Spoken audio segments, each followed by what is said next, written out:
Hello दोस्तों, स्वागत है आपका हमारे YouTube चैनल में। तो देखिए, आज एक नए टॉपिक की चर्चा करनी है और वो है कांग्रेस का कलकत्ता अधिवेशन 1906। तो देखिए, आपको पता है कि जो है कांग्रेस का जो है 1905 का अधिवेशन हुआ था बनारस में। कहाँ पे हुआ था? तो कांग्रेस का 1905 का जो है अधिवेशन हुआ था बनारस में, और इसी बनारस अधिवेशन की अध्यक्षता की थी गोपाल कृष्ण गोखले ने की थी। ठीक है, गोपाल कृष्ण गोखले ने की। और इस अधिवेशन के बाद जो है अगला अधिवेशन जो है जो 1906 का है, जो 26 से 29 दिसंबर 1906 को हो रहा है। कांग्रेस का ये अधिवेशन है और ये अधिवेशन हो रहा है कलकत्ता में। कहाँ पे हो रहा है? कलकत्ता में हो रहा है। और इसी अधिवेशन के अध्यक्ष बनाए जाते हैं दादा भाई नौरोजी। इसके अध्यक्ष थे दादा भाई नौरोजी। ठीक है, तो इस अधिवेशन की अध्यक्षता की दादा भाई नौरोजी ने। और इसी अधिवेशन में जो है कहते कांग्रेस में जो है दो विचारधारा उत्पन्न हुई। एक विचारधारा थी गरम दल और दूसरी विचारधारा थी नरम दल। ठीक है, और इनको अध्यक्ष पद कर या कह सकते अध्यक्ष पद को लेकर के आपस में विवाद शुरू हो गया। लेकिन अंत में जो है भूपेंद्र नाथ बसु जो थे वरिष्ठ थे, उन्होंने सुझाव दिया दादा भाई नौरोजी के अध्यक्ष बनने का जो है उन्होंने घोषणा कर दी। तो किसने घोषणा की? भूपेंद्र नाथ बसु ने घोषणा कर दी कि अध्यक्षता कौन करेंगे? दादा भाई नौरोजी। इस कारण जो है किसी ने विरोध नहीं किया, ना नरम दल वालों ने ना गरम दल वालों ने। अंत में कौन बन गए? दादा भाई नौरोजी जो है इसके अध्यक्ष बन गए। और इसी कांग्रेस के अधिवेशन में ध्यान रखिएगा, कांग्रेस के इसी कलकत्ता अधिवेशन में ही पहली बार दादा भाई नौरोजी ने किसकी मांग की? स्वराज की मांग की। ठीक है, इसकी मांग की जा रही है, स्वराज की मांग की गई। ठीक है, या स्वराज शब्द का प्रयोग किया गया किसके द्वारा? दादा भाई नौरोजी। सबसे ज्यादा तो यही क्वेश्चन पूछा जाता है, पहली बार स्वराज की मांग कांग्रेस के किस अधिवेशन में की गई? तो इसी कलकत्ता अधिवेशन में, जिसके अध्यक्ष कौन है? दादा भाई नौरोजी है। ठीक है, और कहते हैं जो है दादा भाई नौरोजी का इस अधिवेशन में अध्यक्षीय भाषण किसने पढ़ा था? ठीक है, तो बहुत पूछा जाता है अध्यक्षीय भाषण किसने पढ़ा था। थोड़ा ये बुजुर्ग थे, और आपको पता है दादा भाई नौरोजी को grand old man of India, Bharat का पितामह कहा जाता है। तो इनका अध्यक्षीय भाषण पढ़ा था गोपाल कृष्ण गोखले ने। गोपाल कृष्ण गोखले ने। ठीक है, इनका अध्यक्षीय भाषण पढ़ा था। और इस समय जो है दादा भाई नौरोजी के निजी सचिव यदि पूछे जाए कौन थे, तो इनके निजी सचिव थे मोहम्मद अली जिन्ना। कौन थे? याद रखिएगा, मोहम्मद अली जिन्ना जो है दादा भाई नौरोजी के क्या थे? निजी सचिव थे। ठीक है, और कहते हैं कि दादा भाई नौरोजी का जो भाषण था वो किसने तैयार किया था? इन्हीं मोहम्मद अली जिन्ना ने ही जो है इसको तैयार भी किया था। ठीक है, अब क्वेश्चन आता है दादा भाई नौरोजी के बारे में थोड़ा जान लीजिए। क्वेश्चन आता है ब्रिटिश पार्लियामेंट में चुने जाने वाले पहले भारतीय कौन थे? तो वो दादा भाई नौरोजी थे, जो इंग्लैंड से लिबरल पार्टी यानी उदारवादी दल से फिन्सबरी प्रांत से चुने गए थे। कहां से? फिन्सबरी प्रांत से चुने गए थे। तो एक पॉइंट लिख लीजिएगा आप लोग। देखो, ब्रिटिश पार्लियामेंट में चुने जाने वाले पहले भारतीय ब्रिटिश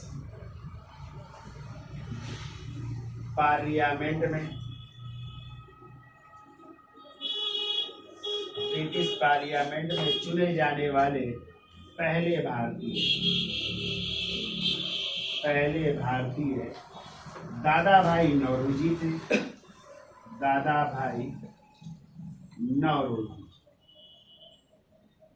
भाई नौरोजी थे, जो किस पार्टी से थे? लिबरल पार्टी से।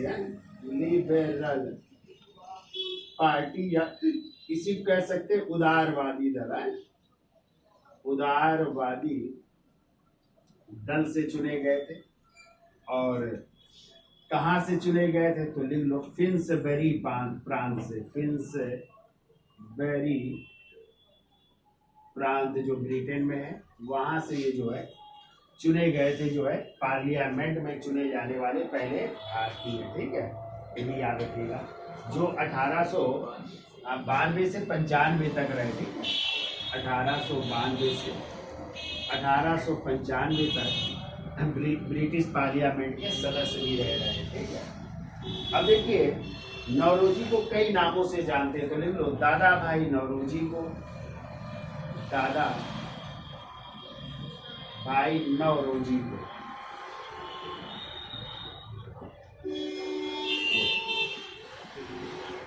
ग्रैंड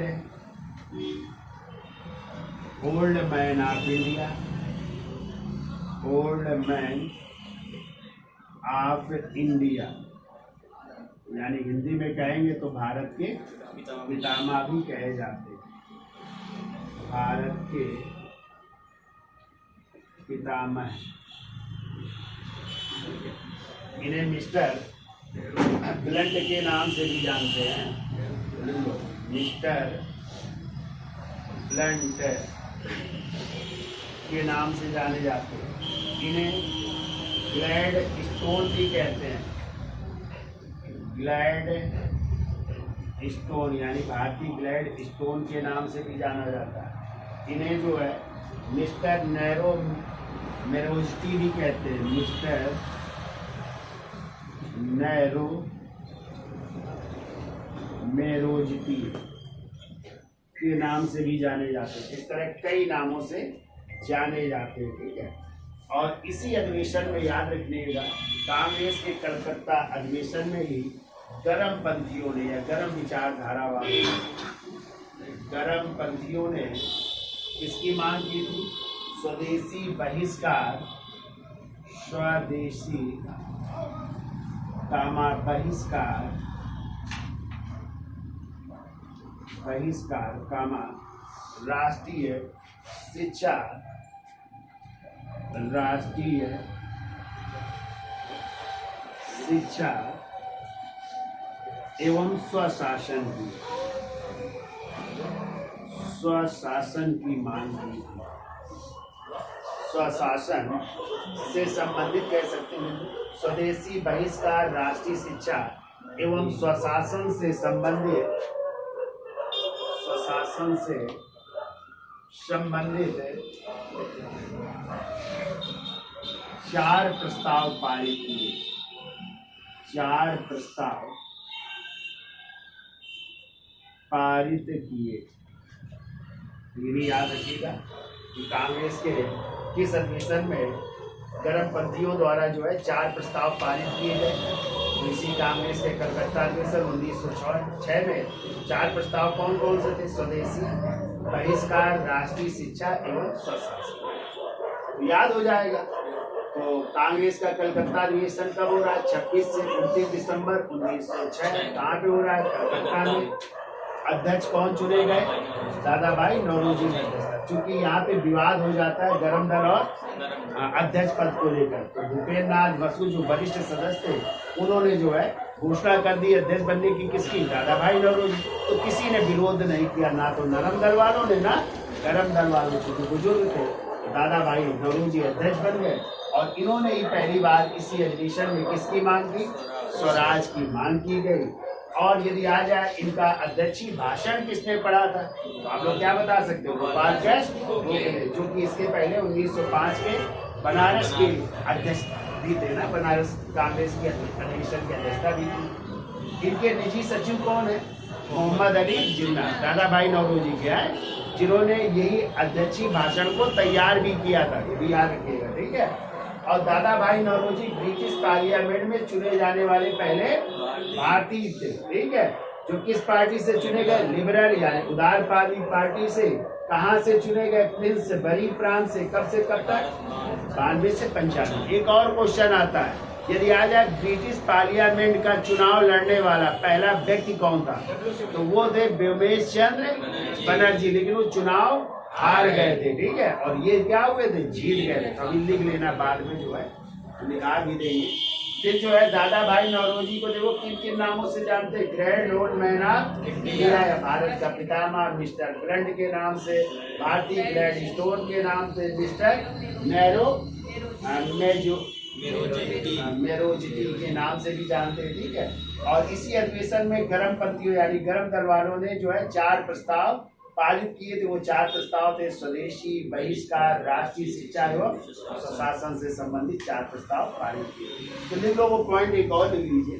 देखो ब्रिटिश पार्लियामेंट में चुनाव लड़ने वाले, ब्रिटिश पार्लियामेंट में चुनाव लड़ने वाले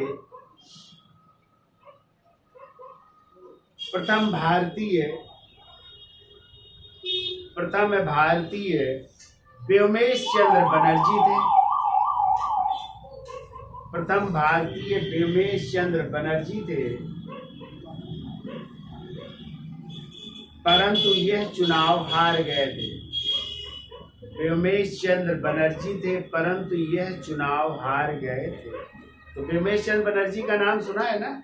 कांग्रेस से किस अधिवेशन के अध्यक्ष बने थे? तो कांग्रेस का पहला अधिवेशन हुआ था कहाँ पे, बम्बई में। कहाँ पे हुआ था? बम्बई में। उसके अध्यक्ष थे व्योमेश चंद्र बनर्जी थे, ठीक है, जो बम्बई में हुआ था, ठीक। तो याद हो जाएगा इतना। अब देखो कांग्रेस का अगला अधिवेशन होता है 1907 में सूरत में। कहाँ पे हुआ था? सूरत। और सूरत कहाँ पे है? गुजरात में है। और किस नदी किनारे है? ताप्ती नदी किनारे। और ये कांग्रेस का 23वां अधिवेशन था। कौन सा अधिवेशन था? और यहाँ पे भी अध्यक्ष पद को लेकर के फिर विवाद शुरू हो गया। किसके किसके बीच? गरम दल और नरम दल के बीच। तो गरम दल वाले जो है किसको चुनाव लड़ाना चाहते थे? लाला लाजपत राय को। और नरम दल वालों ने खड़ा कर दिया रास बिहारी घोष को, ठीक है। अंत में चुनाव हुए और कौन जीत गया? नरम दल वाले जीत गए, यानी रास बिहारी घोष क्या बन गए? अध्यक्ष बन गए। इस बात को लेकर कांग्रेस में पहला विभाजन होता है गरम दल और नरम दल के रूप में। तो गरम दल वालों जो है कांग्रेस से अलग हट गए और एक नई पार्टी बना लेते हैं ये लोग, ठीक है। और आगे चल करके कब मिलेंगे ये लोग? 1916 में, जब कांग्रेस का अधिवेशन होगा लखनऊ में, होगा ना, लखनऊ पैक्ट जिसे कहते हैं। तो उसी में गरम दल नरम दल एक होंगे और कांग्रेस और मुस्लिम लीग भी साथ साथ इस बैठक में क्या करेंगे? भाग लेंगे। तो चलिए उसको भी चर्चा कर लेते हैं। तो हेडिंग डाल लीजिए, सूरत कांग्रेस अधिवेशन 1907। तो इसका स्क्रीनशॉट ले लो, फिर आगे चलते हैं। तो देखिए कांग्रेस का अगला अधिवेशन हो रहा है 1907 में। कहाँ पे हो रहा है? सूरत में, ठीक है। और ये ध्यान रखिएगा कि कांग्रेस का जो है 23वां अधिवेशन है। कौन सा अधिवेशन था? ये 23वां अधिवेशन है। और आपको पता है सूरत यदि आ जाए किस नदी के किनारे स्थित है? तो सूरत गुजरात में है और ये जो है ताप्ती नदी के किनारे है, ठीक है। अब देखिए यहाँ पे भी जो है अध्यक्ष पद को लेकर के फिर जो है आपस में टकराहट हो जाती है गरम दल और नरम दल के बीच, ठीक है। तो ये अधिवेशन पहले होना था कहाँ पे? यदि कभी आ जाए ये अधिवेशन पहले कहाँ पे होना था? तो नागपुर में होना था, ठीक है। कहाँ पे होना था?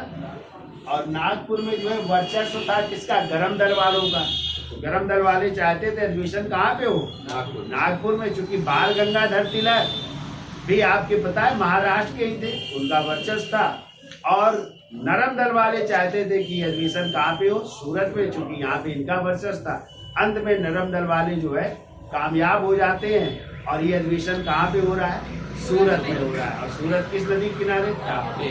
अब अध्यक्ष पद को लेकर के जो है यहाँ पे गरम दल और नरम दल वाले दोनों ने जो है अपने अपने प्रत्याशियों को खड़ा कर दिया, ठीक है। तो देखिए गरम दल से कौन खड़ा हो रहा है? तो गरम दल से जो है चुनाव लड़ रहे हैं लाला लाजपत राय, ठीक है, लाला लाजपत राय। और जबकि नरम दल वालों ने जो है खड़ा कर दिया रास बिहारी घोष की घोष, यहाँ पे याद रखिएगा रास बिहारी घोष है ना कि घोष। आंसर कभी कभी दोनों आ जाते हैं कि सूरत कांग्रेस अधिवेशन की अध्यक्षता किसने की, तो वहां पे रास बिहारी घोष भी होगा, रास बिहारी घोष भी होगा, तो और आंसर होंगे। तो आप लोग क्या मारोगे, रास बिहारी घोष। और रास बिहारी घोष का संबंध अभी हम आगे चलेंगे जब आपका जो है राजधानी परिवर्तित होगी कलकत्ता से दिल्ली, तो 23 दिसंबर 1912 को जब भारत के वायसराय लॉर्ड हार्डिंग द्वितीय राजधानी दिल्ली में प्रवेश करते हैं तो चांदनी चौक पर उन पर बम फेंका जाएगा। तो वो बम फेंकने की योजना बनाते रास बिहारी घोष। फिर उन पर गिरफ्तारी का वारंट जारी होगा तो वो कहाँ भाग जाएंगे, जापान। फिर आगे चल करके वो स्थापना करेंगे INA यानी इंडियन नेशनल आर्मी, भारतीय राष्ट्रीय सेना, और इसी को मिलाकर आजाद हिंद फौज फिर बनेगी। ठीक है, तो वो रास बिहारी घोष है। और ये कौन है, रास बिहारी घोष। तो अध्यक्ष कौन चुन लिए गए, नरम दल के व्यक्ति यानी रास बिहारी घोष इस की अध्यक्षता कर रहे हैं, अध्यक्ष चुन लिए गए। तो गरम दल वाले जो है कांग्रेस से क्या हो जाते हैं, अलग हो जाते हैं, और गरम दल वालों ने अलग होकर के एक नई पार्टी बनाई और उसी पार्टी का नाम था नेशनलिस्ट पार्टी। कौन सी पार्टी, नेशनलिस्ट पार्टी का गठन किया। ठीक है, कौन सी पार्टी अलग हो रही है कांग्रेस से, गरम दल वाले जो है कांग्रेस से अलग हट रहे हैं और इन्होंने एक नई पार्टी बना ली, द नेशनलिस्ट पार्टी। इस कारण कहते हैं इस अधिवेशन में काफी वाद विवाद भी हुआ था, आपस में लात घूसे भी चले थे, तो काफी कुछ घटनाएं इसमें हुई थी। तो वो याद नहीं रखना है, आपको याद यही रखना है कि ये कांग्रेस का जो है कौन सा अधिवेशन था, 23वां अधिवेशन था, जो कहाँ पे हुआ, सूरत में। सूरत किस नदी किनारे, यदि आ जाए पहले अधिवेशन कहाँ होना था, नागपुर में। अब इसमें कांग्रेस को अध्यक्ष पद के लेकर के फिर से विवाद हो गया जो 1906 में हुआ था। अब इस बार गरम दल वालों ने किसको खड़ा किया, लाला लाजपत राय, और नरम दल वालों ने रास बिहारी घोष। तो कौन अध्यक्ष चुन लिए गए, नरम दल वाले यानी रास बिहारी घोष अध्यक्ष चुन लिए गए। तो गरम दल वाले कांग्रेस से अलग हट गए, यानी कांग्रेस का पहला विभाजन हुआ कहाँ पे, इसी सूरत कांग्रेस अधिवेशन में। और गरम दल वालों ने क्या बना ली, एक नई पार्टी बना ली, द नेशनलिस्ट पार्टी। तो गरम दल के नेता तो पता ही आप लोगों को, लाल बाल पाल, और चौथे अरविंद घोष। तो लाल से लाला लाजपत राय, बाल से बाल गंगाधर तिलक, और पाल से बिपिन चंद्र पाल, और चौथे अरविंद घोष। ये कैसे नेता है, गरम दल यानी उग्रवादी विचारधारा के नेता है। ठीक है, अब देखो कहते हैं इस अधिवेशन में जब विवाद हो गया तो कहते हैं कांग्रेस का जो है 23वां अधिवेशन अब हो रहा है मद्रास में, फिर 23वां जो है। ठीक है, तो कांग्रेस का 23वां अधिवेशन फिर अगला हो रहा है, कब हो रहा है, 1908 में। ठीक है, कांग्रेस का 23वां अधिवेशन 1908 में हो रहा है, और ये कहाँ पे हो रहा है, मद्रास में हो रहा है। और इसी की अध्यक्षता फिर कर रहे हैं रास बिहारी घोष ही कर रहे हैं। ठीक है, रास बिहारी घोष कर रहे हैं। यानी कांग्रेस के 23वें अधिवेशन 2 बार हुए, पहला सूरत में और दूसरा फिर मद्रास में। चूंकि सूरत में विवाद हो गया इसलिए फिर 23वां अधिवेशन माना गया 1908 मद्रास, जिसकी अध्यक्षता किसने की, रास बिहारी घोष ने ही की। ठीक है, और कहते हैं इसी जो सूरत में कांग्रेस अधिवेशन हुआ था इसमें जो है एक ब्रिटिश पत्रकार भी उपस्थित थे, तो लिख लीजिएगा। उस ब्रिटिश पत्रकार का नाम था जो सूरत अधिवेशन में उपस्थित थे, नेविंसन। क्या नाम था, नेविंसन भी उपस्थित थे, ये याद रखिएगा आप लोग। कांग्रेस के सूरत अधिवेशन में एक ब्रिटिश पत्रकार नेविंसन भी उपस्थित थे, नेविंसन भी उपस्थित थे।